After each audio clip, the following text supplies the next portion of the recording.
Welcome to English Mirror. Today, we present you a short profile of Karl Marx. Marx's influence has been a profound and persuasive one.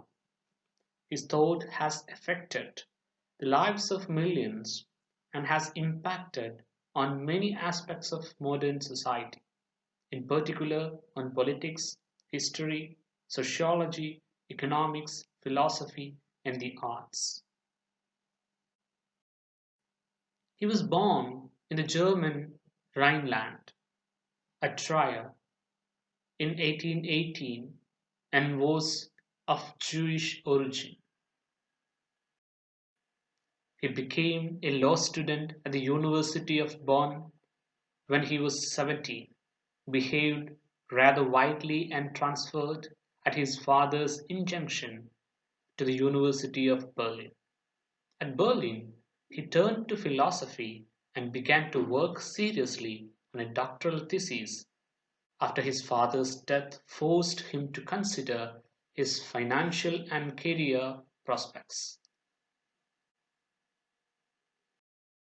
The thesis was accepted in 1841 but did not lead to the university lectureship he had hoped for. He turned to journalism, did well in writing on political and social issues, and in 1842 became editor of the Rhenish Gazette. The job did not last. The Prussian government suppressed the paper, and in 1843 Marx, newly married, took his young wife Jenny with him to Paris, where he began writing for the German French annals. Again, the venture was a failure, and because of the annals' revolutionary ideas, the Prussians issued warrants for the arrest of its editors. This meant that Marx was unable to return to Prussia. He stayed in France, developing his political and philosophical ideas, and began his friendship and collaboration with Friedrich Engels. In 1847, he went to London to attend the congress of a new organization, the Communist League, and was commissioned together with Engels to write a simple declaration of the League's doctrine. This declaration, the Communist Manifesto, was published in 1848.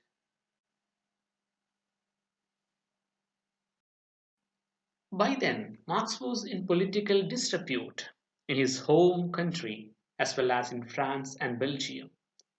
So in 1849, he settled his family in London, where he lived for the rest of his life.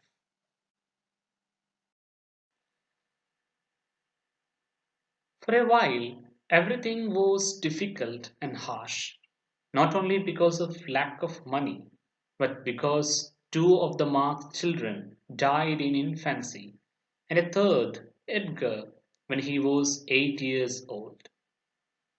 Nevertheless, Marx worked intensively, writing many articles as well as a draft of his book Capital, and engaging in all kinds of political debates and controversy. By the time he was in his 50s, his ideas were becoming established. Capital was translated into Russian in 1872 and became widely read. And Marx, by then well known, enjoyed regular contact with like minded theorists all over Europe. His last years were made deeply unhappy by further deaths in his family. Several of his grandchildren died in infancy. In 1881, his wife died after a wretched and protracted illness, and this loss was followed a year later by the death of one of his daughters. Marx himself died on 14 March 1883.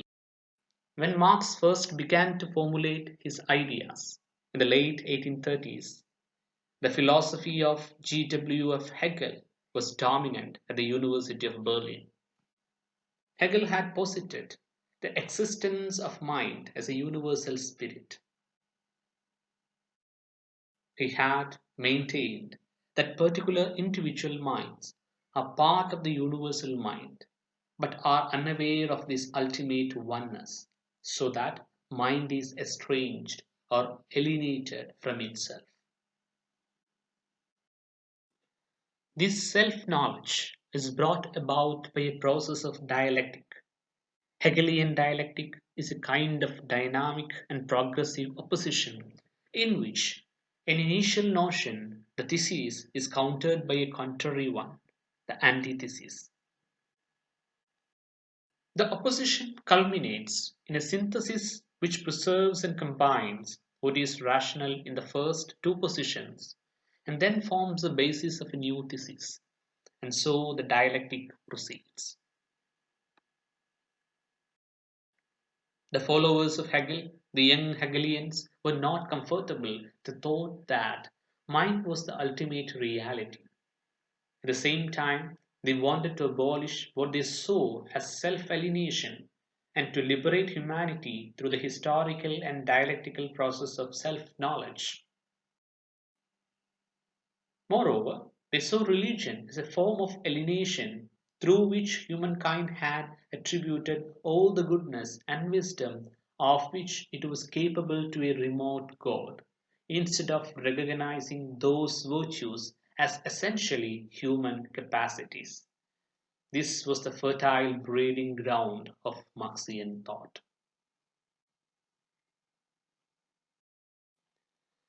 Working with some of the ideas of Feuerbach, the German philosopher and theologian, Marx rejected the Hegelian concept of the absolute and of mind as the true reality, and instead placed human beings and human consciousness at the center of his philosophy.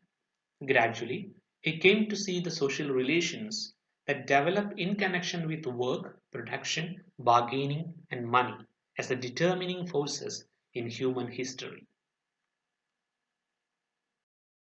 The social relations that obtain at a particular time correspond, he argued, to a stage of development of the material powers of production. And this whole complex of related forces constitutes the economic structure of society. He wrote, "The mode of production in material life determines the general character of the social, political, and spiritual processes of life. It is not the consciousness of men that determines their existence, but, on the contrary, the social existence determines their consciousness." Marx maintains that as development proceeds, there comes a point when the material forces of production enter into conflict with the existing relations of production, with the result that what was once development changes into bonds and fetters for people.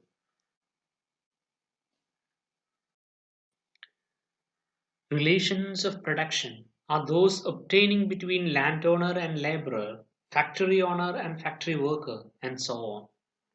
They compose a society's economic structure and are the support of its political, moral, and spiritual superstructure. Thus, Marx's claim amounts to saying that economic forces determine every aspect of life. And this is probably the most contentious claim in his whole doctrine. Just as Hegel believed in a necessary progress of mind towards greater self consciousness, so Marx believed in the necessary development of human material life and human nature towards in unity and harmony in the controlling forces. Once his attention was focused on a material and physical reality rather than a spiritual one, Marx quickly singled out the working class, or proletariat, as a force that was of supreme importance in virtue of its profound impoverishment, its ubiquity, and, above all, its utter self alienation. In the process of material dialectic, the working class was unambiguously cast in the role of a powerful antithesis to the thesis of private ownership of property, thus playing a vital part in the dialectical advance of humanity's redemption of itself. Human labor and its concomitant economics were the content of the formal structures of Marx's dialectic.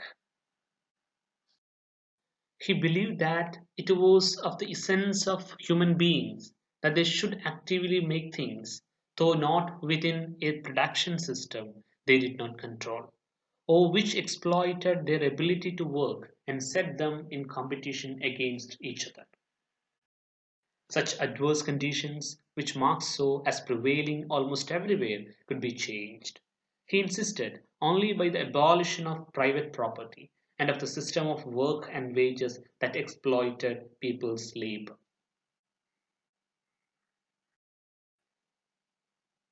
These radical measures, he held, would liberate people from having to see everything in terms of market value. They would allow people to enjoy the look and the presence of objects rather than see them as bargaining tools. In The Holy Family, Marx wrote, "It is not a question of what this or that proletarian, or even the whole proletarian movement, momentarily imagines to be the aim.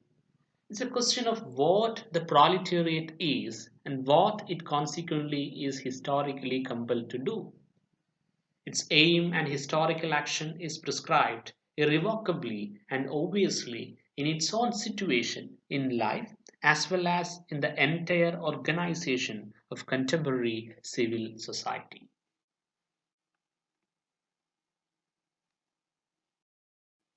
Marx developed his economic theory in Capital. He tried to show that capitalism carries within itself the seeds of its own destruction. He argues that capitalists make their profits by exacting a surplus from their workers, but that since capital is always increasing, the ratio of labor to capital gradually decreases. This means that eventually the rate of profit must fall and that capitalism will therefore end. In the end, it is as much a metaphysical doctrine as Hegel's doctrine of spirit was. But this does not mean that Marx's work is without value and importance. It offered a detailed and original critique of capitalism and new perspectives on the social, political, and economic dimensions of society.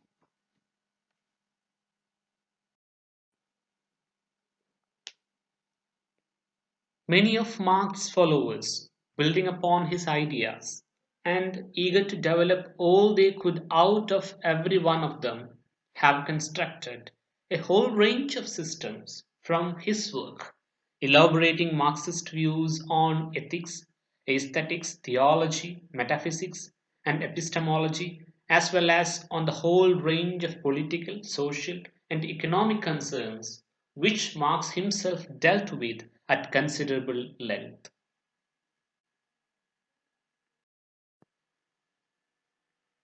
When Marx was buried in Highgate Cemetery, Hampstead, Frederick Engels delivered a funeral address that included the following words: "His mission in life was to contribute, in one way or another, to the overthrow of capitalist society, to contribute to the liberation of the present day proletariat, which he was the first to make conscious of its own position and its needs, of the conditions unto which it could win its freedom."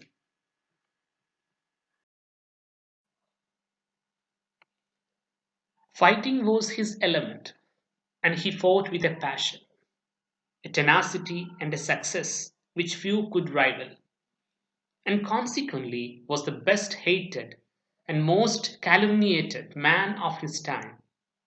He died, beloved, revered, and mourned by millions of revolutionary fellow workers from the mines of Siberia to the coast of California. His name and his work will endure through the ages.